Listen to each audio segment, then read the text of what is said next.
আসসালামু আলাইকুম। আজকে আমরা কথা বলবো the 48 of power by Robert Greene এর বই সম্পর্কে, যে 5টা ইন্টারন্যাশনাল বেস্টসেলার বইয়ের অথর। দ্য 48 অফ পাওয়ার তার প্রথম বই। রবার্ট গ্রির এই বইয়ের জন্য অনেক সমালোচনার শিকার হতে হয়। দ্য 48 অফ পাওয়ার বইটা ওইসব অ্যাকশন, থটস, ট্যাকটিক্স নিয়ে লেখা হয়েছে যা শক্তিশালী বুদ্ধি প্রয়োগে ব্যবহার করা যেতে পারে। আজকে আমরা কথা বলবো 1 নম্বর ল নিয়ে, নেভার আউটসাইন দ্য মাস্টার। গুরুজন বা বসকে ছাপিয়ে যেও না। যদি তুমি জীবনে সফল হতে চাও তাহলে একটি কথা মনে রাখবে, যিনি তোমার উপরে আছেন তাকে কখনো ছাপিয়ে যেও না।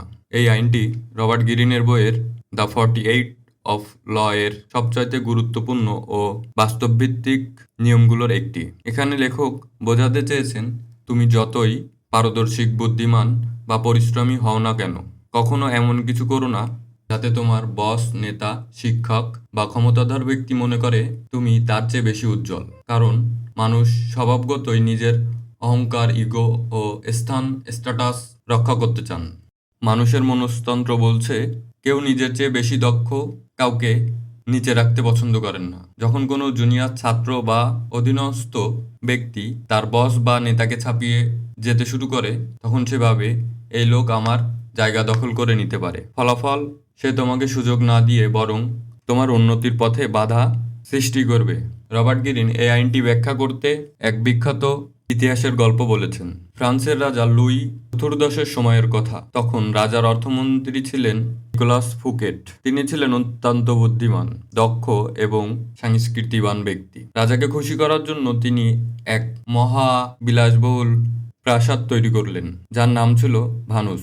উদ্বোধনের দিন তিনি রাজা ও রাজদরবারে সবাইকে আমন্ত্রণ জানালেন। অসাধারণ আতিথেয়তা, খাবার, আতশবাজি, বিনোদন সবকিছুতে রাজা অভিভূত হলেন। কিন্তু ঠিক সেই রাতেই রাজা লুক বুঝলেন ফুকে আমার চেয়ে বেশি ধনী, বেশি প্রভাবশালী দেখাচ্ছে। রাজা ভয় পেলেন যে এই মন্ত্রী একদিন হয়তো তার জায়গা নিতে পারে। অল্প কয়েকদিনের মধ্যেই ফুকেকে গ্রেফতার করে আজীবনের জন্য কারাগারে পাঠানো হলো। শিক্ষা রাজাকে প্রভাবিত করতে গিয়ে রাজাকে ছাপিয়ে যাওয়া মানে নিজের ধ্বংস ডেকে আনা। আজকের যুদ্ধেও এই আইন সমান কার্যকর। ধরো তুমি অফিসে খুব মেধাবী কর্মচারী, তোমার আইডিয়া সবসময় চমৎকার, তুমি সবকিছু বসের চেয়ে ভালো জানো। যদি তুমি সবসময় বসের সামনে নিজের সাফল্য, বুদ্ধি ও প্রভাব দেখাও, তাহলে তিনি মনে করতে পারেন এই লোক আমার জায়গা নিতে চাচ্ছে। এতে তিনি হয়তো তোমাকে প্রমোশন দিবেন না, তোমার কাজের কর্তৃত্ব অন্য কারো নামে দিবেন, এমনকি তোমাকে বদলিও করে দিতে পারে। বরং কৌশলে কাজ করো, নিজের মেধা ব্যবহার করো, কিন্তু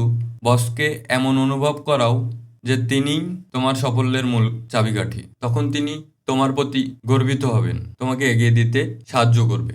রবার্ট গ্রিন বলেন, তুমি চাইলে ক্ষমতার কাছে যেতে পারো, কিন্তু কখনো ক্ষমতাকে চ্যালেঞ্জ করো না। তুমি যতই মেধাবী হও না কেন, কখনো এমনভাবে আচরণ করো না যাতে তোমার বস বা সিনিয়র মনে করেন তুমি তাকে অপ্রয়োজনীয় করে তুলছো। বরং তাকে সবসময় গুরুত্বপূর্ণ, বুদ্ধিমান এবং দরকারি মনে করাও।